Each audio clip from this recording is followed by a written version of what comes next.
হচ্ছিল কি? আমি এবার মুক্তার কথা শুনে চোখ বন্ধ করে ফেললাম। আমি বুঝতে পারছি ও কি বোঝাতে চাইছে আমাকে। কিরে, চোখ বন্ধ করলি কেন? এখন উত্তর দে।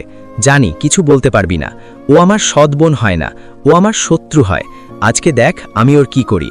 আমি চোখ মেলে একবার রিয়ার দিকে তাকালাম। রিয়া আমার দিকে অসহায় দৃষ্টিতে তাকিয়ে আছে। জানি রিয়া আমাকে এখন কিছু বলতে চাইছে, বলবে হয়তো এবারের মতো আমাকে বাঁচিয়ে নাও না প্লিজ। মুক্তা হাতের ইশারা করতেই দুজন দানব রিয়ার দিকে যেতে লাগলো। আমি চোখ বন্ধ করে ফেললাম। আমি জানি এখন আমি শতবার মুক্তাকে বললেও ওরা রিয়াকে ছাড়বে না। সব কটা দানব আর জিনেরা সেতুর পরিবারের সবাইকে আটকে রেখেছে। কেউ যে এখানে রিয়াকে বাঁচাবে এমন কেউ নাই। আমি ভয়ে চোখ বন্ধ করে আছি। হঠাৎ করে আমার মতো দেখতে একজন হুবহু ব্যক্তি আমার সামনে দাঁড়িয়ে বলল, কিরে লাদেন, তোর লজ্জা করে না? তোর সামনে তোর গার্লফ্রেন্ডকে ওরা ছিঁড়ে ছিঁড়ে খাবে? ছি ছি, তোর মুখে আমি থুতু দেই। আমি শুধু জবাব দিলাম, ওরা কেউ জিন, কেউ পরী, আবার কেউ দানব। আমি ওদের সাথে পারবো কিভাবে? যেখানে রিয়ার মতো একটা শক্তিশালী পরী মুক্তাকে কিছু করতে পারল না। আমার মতো দেখতে ব্যক্তিটা হাসতে হাসতে উত্তর দিল, ভালোবাসার জন্য মানুষ সব কিছু করতে পারে, আর তুই এইটুকু পারছিস না? চেষ্টা করে দেখ, তুই সব কিছু পারবি। মনে আছে মুক্তার ছাদের রুমের ভেতর থেকে যেই বইয়ের আলোটা তোর ভেতরে ঢুকেছিল? এটা হলো সবচেয়ে শক্তিশালী বই, যেটা দিয়ে মুক্তা পরীর রাজ্যের সমস্ত শক্তির অধিকারী হতে চেয়েছিল। এই জন্য এই বইটাও তৈরি করেছিল, কিন্তু একটা ভুলের কারণে ও সেই শক্তি পায়নি। সেটা তোর ভেতরে আছে। এখনো সময় আছে, নিজের শক্তিকে কাজে লাগা। আর কত অপমানিত হবি? এখন তোর সময় এসেছে, সবকিছু পাল্টে দে, ছাড়বি না কাউকে। এইটুকু বলে আমার মতো দেখতে ব্যক্তিটা উধাও হয়ে গেল। আমার কানে রিয়ার আওয়াজ ভেসে আসছে। রিয়া কান্না করে বলছে, প্লিজ মুক্তা, আমার সাথে এমন করিস না, আমি না তোর সৎ বোন হই। চোখ খুলে একবার সামনে তাকিয়ে দেখি রিয়াকে প্রায় ওরা অর্ধনগ্ন করে ফেলেছে। আর পাশ থেকে রিয়ার চাচা কান্না করে বলছে, এমনটা করিস না মা, তুই তোর বোন হোস। এগুলো দেখে আর সহ্য না করে রাগে চোখ বন্ধ করে দিলাম। আর মুক্তা হু হু করে হাসতে হাসতে বলল, আজকে খেলা হবে রে। চোখ বন্ধ করতেই আমার শরীরে আলাদা একটা শক্তি চলে আসলো। বইয়ের একটা লাইন আমার চোখের সামনে চলে আসলো, যদি তুমি কোনোদিন বিপদে পড়ো তাহলে আমাকে তুমি ব্যবহার করো। আমাকে তুমি নিয়ন্ত্রণ করতে পারলে তুমি হবে সবচেয়ে শক্তিশালী এবং সমস্ত জাদুর অধিকারী। আমি মনে মনে সেটাই করতে লাগলাম। চোখ খোলার পর যেন আমার চোখ থেকে আগুন বের হবে মনে হচ্ছে। চোখের পলক পড়ার আগেই রিয়ার কাছে গিয়ে দানবগুলোকে ধরে এমনভাবে মারতে লাগলাম, যার কারণে সব কটা জোরে জোরে চিৎকার করতে লাগলো। দানবগুলোর শরীর মাঝখানে দুই টুকরো করে দূরে ফেলে রিয়ার কাছে গিয়ে আমি আমার শরীর থেকে শার্টটা খুলে রিয়াকে পরিয়ে দিলাম। মুক্তা তো ভয়ে আমার দিকে তাকিয়ে আছে। এতক্ষণ মুক্তা খেলা দেখাচ্ছিল, এখন আমি দেখাবো। রিয়াকে দাঁড়িয়ে রেখে সব কটা দানব আর জিনকে ইচ্ছে মতো মারতে লাগলাম। এখন আমার শক্তি এমন হয়েছে যে আমি বাতাসের সাথে চলতে পারছি। মনে মনে আমি যা বলছি তাই হচ্ছে।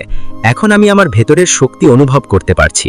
আমার শক্তি দেখে সব কটা দানব একসাথে নিচে বসে বলল, আমাদের ভুল হয়েছে, আমাদের ক্ষমা করে দিন। আমি সবাইকে মারা বন্ধ করে বললাম, আমি তোদের কিছুই করব না, যা করার রিয়াই করবে। হঠাৎ পিছন থেকে মুক্তা হাসতে হাসতে আমার সামনে দাঁড়িয়ে বলল, নিজেকে খুব শক্তিমান মনে করিস তাই না? আর তুই এত শক্তি পেলি কোথায়? শূন্যের মাঝে উড়াল দিয়ে মুক্তাকে চেপে ধরে রিয়াকে বললাম, কি করলে একটা পরীর সমস্ত শক্তি নষ্ট হয়ে যায়? রিয়া কোনো মতে উত্তর দিল, ওর মাথার সমস্ত চুল তুলে পুড়িয়ে দাও, আর ওর গলা থেকে মালাগুলো নিয়ে নাও, তাহলেই হবে। আমি রিয়ার কথা মতো তাই করছি, আর মুক্তা আমার সাথে জোড়াজোড়ি করছে ছাড়া পাওয়ার জন্য। আমি শুধু বললাম, যেই বইটা তৈরি করেছিলি নিজের জন্য, আর আজকে সেটা আমার ভেতর। এখন চিন্তা করে দেখ আমি কতটা শক্তিশালী, তুই চাইলেও কিছু করতে পারবি না। মুক্তা শুধু কান্না করে বলছে, প্লিজ আমার সাথে এমন করো না, আমি ভালো হয়ে যাব, তোমাকে কথা দিচ্ছি। আমি মুক্তার কথা না শুনে মুক্তাকে ধরে ওর চুল তুলে আগুনে লাগিয়ে দিলাম। মুক্তা জোরে চিৎকার করে কান্না করছে। দেখতে দেখতে মুক্তা অজ্ঞান হয়ে নিচে পড়ে গেল।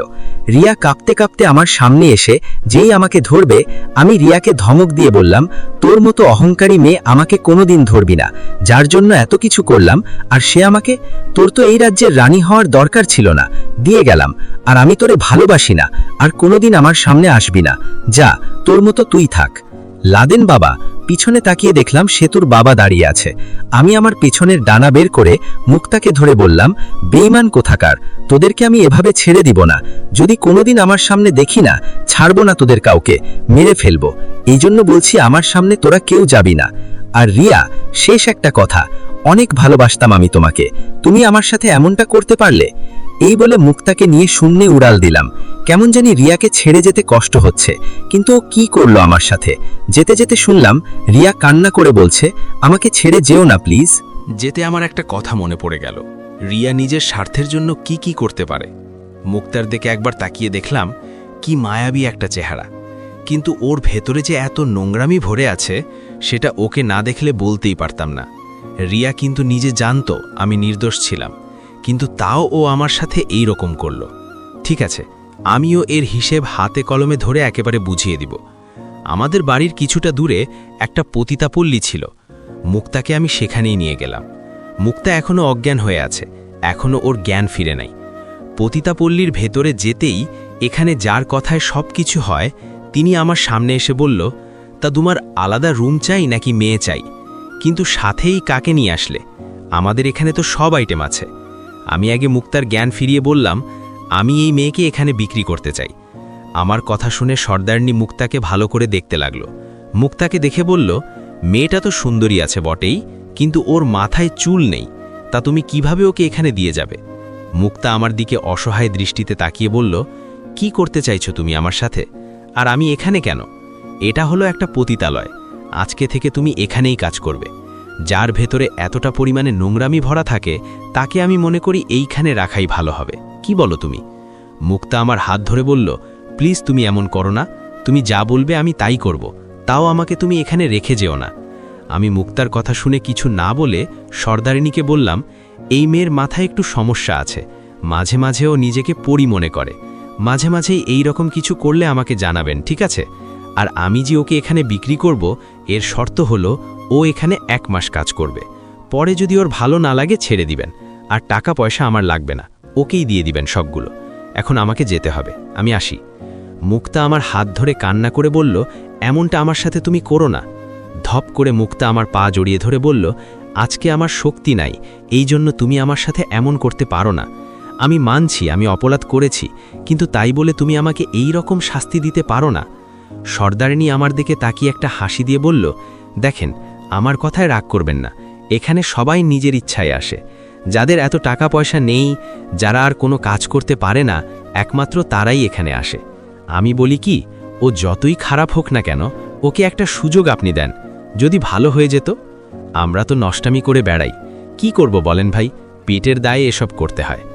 আমি একবার মুক্তার দিকে তাকিয়ে দেখলাম, সত্যি হয়তো মুখটা ভালো হতে চাচ্ছে, দেখি একটা সুযোগ দিয়ে।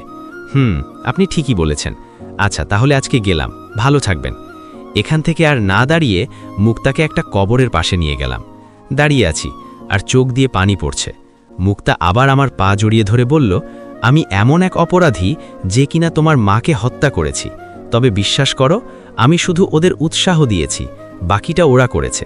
আমাকে মাফ করে দাও, আমি কথা দিচ্ছি জীবনে এই মানুষের দেশে যতদিন বেঁচে থাকি ততদিন ভালো হয়ে থাকব, কখনো কারো খারাপ চাইব না, প্লিজ আমাকে মাফ করে দাও।